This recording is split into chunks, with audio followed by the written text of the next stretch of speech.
Hey listening friends, I'm your host and coach Laura Malone. As an entrepreneur and leader, wife and mom, teacher and creator, I am showing up to share possibility with you and help you find vision and wisdom because you deserve to be equipped and released as the hero of your own story. Coaching really does help you change your life. And if you want to know how to guide yourself and others well, I created this podcast just for you.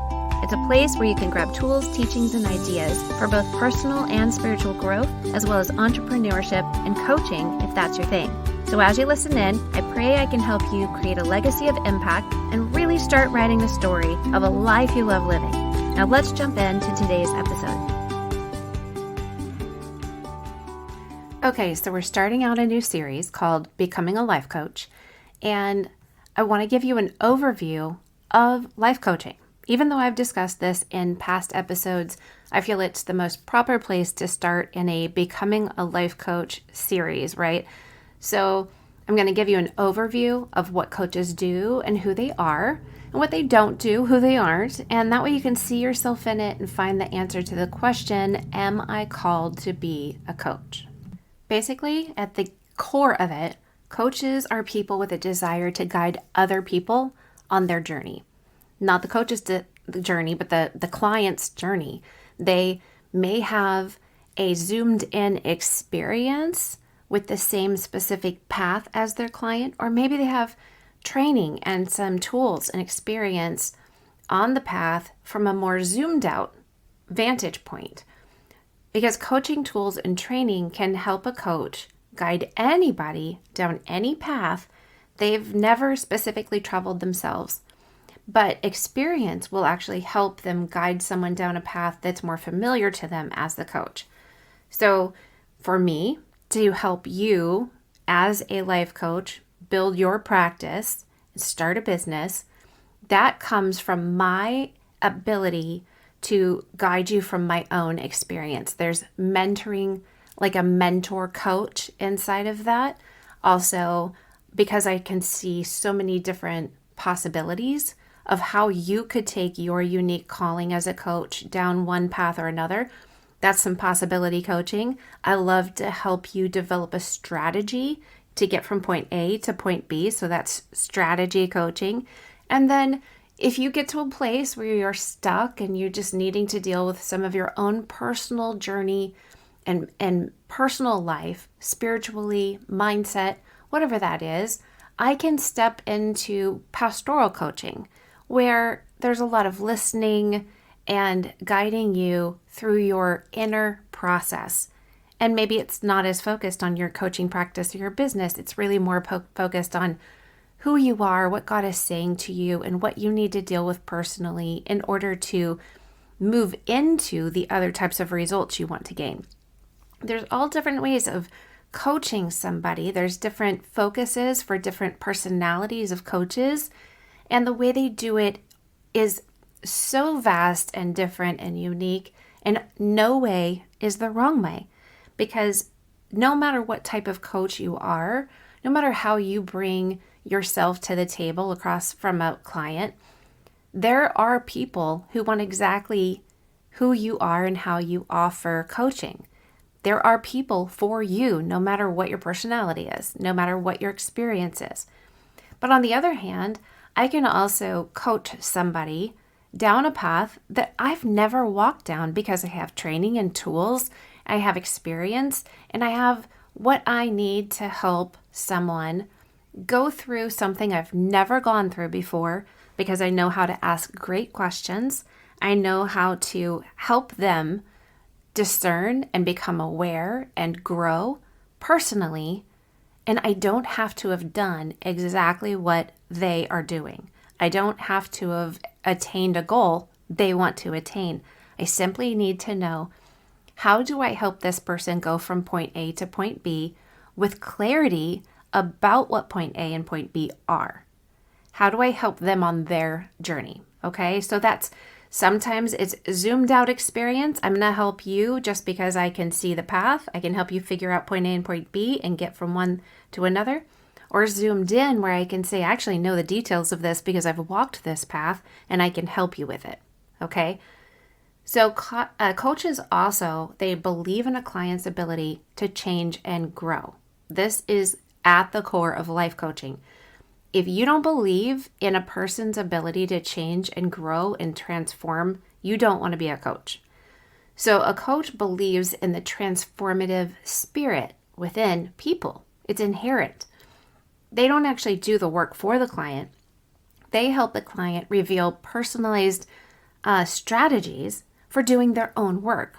So coaches help clients learn and get clarity and make decisions, adjust their mindset, accept the truth, turn around and make changes, gain results, lose hindrances, and ultimately it's about helping the client become the person they are becoming. Actually be that person. All that they are capable of stepping into as who they really are, or who future them is. You help the present client become the future client. We don't dig into the past because we aren't therapists. So we're not taking the present client and saying, let's talk about who you used to be and how you got to here. And we're not going into the past and we're not digging into the history, even though some of that does come up and influence the journey into the future. That's okay. But we don't do therapy. We're not counselors, and we're not there to help unload and sort through a client's baggage. Instead, we help guide a client to take empty luggage and fill it with the right resources for their journey. Think of it like a counselor is saying, let's open that suitcase and dig through what's inside there. It's overflowing, it's packed, it's maybe some of the clothes are dirty, right? And a counselor is going to help dig through the baggage. Well, as a coach, you want to say, hey, you need a new set of luggage. Let's focus on finding the right luggage for you for the journey you're about to go on. And let's make sure we get you the right types of clothes, the right kinds of shoes, the right books to read. So we're helping them go someplace they haven't gone before. We're not taking them back to where they've been. Now, of course, there's questions that we ask and say, do you have experience with this? Like, are you stuck someplace because of what's happened in the past that I can help you work through the mindset about it? There's definitely crossover of their history influencing their future, but we're very clear as coaches that the line between counseling and coaching is strong. There's strong boundaries about that line, and we refer out immediately when we find that a client is not ready for coaching. They need counseling or they need help in some other kind of way. That's what we do. That's our responsibility as a coach, is to help them get the results we promised them we would get them. And we didn't promise to be their therapist. Okay? Coaches also are very coachable and teachable themselves. A life coach is somebody who grows in the ability to be coached and accept direction and correction and guidance because there's somebody who is asking other people to accept direction, correction, and guidance from them, right? So coaches need to have the ability to recognize when the client has a better idea or a different idea, but they know the right path for them. And they can step aside and lay down their agenda or their ideas to become the encourager and follower of the client. They don't need to be the leader. They don't need to be right. They can be on their own path of personal growth themselves. And as a coach, they need to be able to draw a thick line between who they are individually and who their client is as a different and uniquely designed person. Life coaching is made up of great question asking. And a coach without a client is not a coach. A person can be a teacher or a consultant and yet not be a coach. In order to be a coach, you have to have a coachable client who you lead into greater knowledge about themselves and help them get their desired results. So the client's awareness and beliefs and decisions and action, that has to be more involved in the coaching than the coach's awareness, beliefs, decisions, and actions, right? So this means that the coach asks the questions and gives the guidance to help the client open the doors. They help show the options of the different paths that the client might choose, but the client is the one that makes the choice. The coach helps them make the best decisions for themselves, and then might even help map out a way to get from point A to point B. Every coach does this differently, which we'll get into. There's multiple types of coaching. I already covered some of them earlier in this episode, but I wanted to do a recap after all these episodes over the past year about what life coaching really is. And again, I'll repeat that I see life coaching as the umbrella to coaching in general, making the differentiation between life coaching and then traditional sports coaching, things like that. It's as opposed to a sports coach dealing with, I'm helping you win the game. This is dealing with somebody's personal life. And then under that umbrella, I see all aspects of a person's life. And in coaching, we refer to this as the niche, right? It can be health, relationships, career, business, leadership, and many, many more that we'll talk about. So if you're starting out on this journey, I'll refer you over to my website, sterlingandstonementoring.com. And I encourage you to take the test on that front page, on the homepage, to see what kind of coach you might be. So I teach on the 4 different types of coaching: the possibility coach, the pastoral coach, the strategy coach, and the mentor coach. You can be more than one, and you can also grow to be able to use all 4 in your practice. But I find it's nice to see yourself in one and gain more awareness about it as you begin your coaching journey.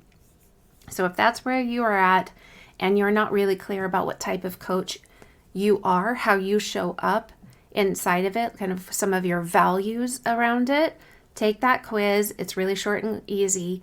And I also want to let you know that I'm going to be starting a new mastermind soon, so you can get on the wait list for that and be in the know. So if you're driven to get your coaching business up and going and actually walk step by step with others, then this mastermind will be for you. And I do mean driven and motivated, because it's only going to be for the people who really want to take action and show up. So if you want to have conversations about your passion inside of coaching with other people and really put your hands to work at the things that your mind has been envisioning and your heart has been dreaming, then this mastermind is going to be for you, okay? If the dream you've had as a coach and an entrepreneur is ready to be birthed, like you've been pregnant with it all of this time and you're ready to have this baby, right? Well, let's start laboring towards making it happen. So get on the wait list over at sterlingandstonementoring.com/mastermind waitlist, or just grab the link in the show notes. That's the easy way to do it. Okay, friend, this is the overview of what does a life coach do? Like, what is the foundation of who we are, why we do what we do? Basically, it's modern day discipleship form that people choose and say, please walk with me in this one particular area. I want to grow and change. I want accountability. And a coach says, here, take my hand. I'll walk with you. We'll figure it out together. That is what coaching is to me. That is what I get up for every single day. That's why I do all of the grunt work to start everything out. That's why I am constantly growing and learning and experiencing transformation personally, so that I can grow and learn and pour into the people that I'm called to serve. That's you. That is anybody who is a growth-minded Christian who wants to serve other people. And I know a lot of my listeners aren't coaches, but they just love hearing things that can a life coach would actually say to them. So all of this specifically, I want you to know that if you're ever looking for a life coach, because you're not one, you're just listening in and gaining, maybe you're listening to this as though I'm your life coach talking to you. Basically, I'm just teaching you from this vantage point because you and I are not in a coaching relationship. But if you see it that way and you're just listening in, then I want to give you in this series an overview of, if you looked for a life coach, this is what they should be doing. They should be guiding you. They're not there to do the work for you. They should be helping you get clarity, direction, and create a strategy so that you can see change in your life and have the kinds of desired results that you want. A life coach in any niche should be helping you clarify what it is you want and need in your life, and then helping you make the decisions that are best for you to go get those things. Okay? I believe in life coaching. I believe in coaching in everybody's life. There's just not going to be a saturated source. If you feel like the life coach industry is saturated, it's because Facebook hears you talking about it on your phone and keeps showing you more and more things about life coaching, and now you think everybody's looking at it. It's not true. And I can tell you that all of my clients, all of my coaches in the Greenhouse course, there are so many people out there who don't know that they could have somebody walk with them. And every time I talk to a coach or a client who says, oh my gosh, I just got off a call and I can't believe that how amazing it went. I can't believe the amount of revelation and transformation that just happened on that call. It is so exciting to me. I didn't even know that people had this problem, and now I do, and my eyes are open, and I can't wait to help more people get through this challenge, this struggle, overcome this hindrance, and see major transformation in their lives, their business, their health, their relationships. It's so exciting, and there's just not enough people who are willing to jump all in, do what's necessary to walk in their calling as a coach, and do the hard things. And a lot of people start out because it's hard to be an entrepreneur. Even if you're a great coach, it's hard to start a business. It's hard to figure out who to trust in teaching you what to do with your business. It's hard to figure out how to do it in a cost-effective way when you don't have clients paying you. It's hard to figure out how to do it with nobody with you. When you feel like you've been filled up and you're about to burst and there's nobody to talk to about it, right? That's exactly why I'm doing the mastermind. Is I recognize the need of people to have the source of accountability. And I don't mean accountability like you think I mean it. I mean consequences and rewards. That's what I mean, because that's where I think when we go to a job, when we get hired and we say, like, I actually have a job, people are expecting me to be there. They're waiting for me. I have to show up and I know exactly what I'm supposed to be doing. And if that doesn't get done, I don't keep my job, right? Well, it's really hard when you start a business to show up for crickets. Heck, there's not even crickets in the room. There's literally nobody. Maybe your cat's staring at you. Maybe you have fish and they look at you and they're like, you hear them saying through their little bubbles, what the heck are you doing? Why do you think you should be doing this? There's nobody who wants what you have. Shut up, fish, right? Close your lungs. This is normal. And you just need to know the way to walk in it. And you need to begin with the end in mind, which means in your mind, you need to figure out what the end is.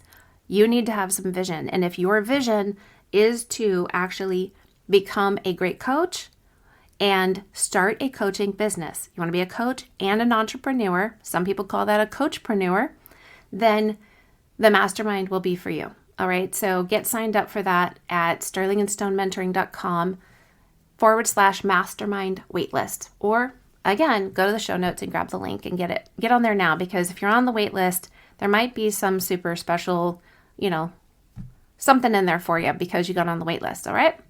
Okay. I hope you have a great day, and we're going to be talking about so many great things that people have questions about. My clients ask, what the coaches ask, what I get people asking if they say, what do you do? And I say, I'm a life coach and I train life coaches.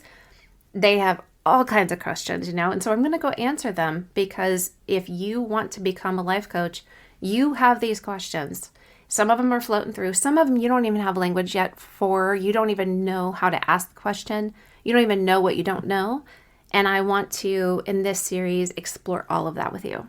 I want you to go in with your eyes wide open, and I want you to feel encouraged, hopeful, and inspired to really take action on your dream and your calling. All right.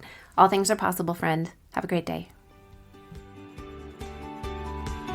I so appreciate you as a listener. And if you are looking for a community of like-hearted believers who love all things coaching, be sure to jump into the Christian Life Coach Collective Facebook group. Do you think you might be called to become a certified Sterling and Stone life coach? We'll learn more about the Greenhouse course, where you can get trained in just 10 weeks to start building the foundation of your coaching practice. All the links you need are in the show notes.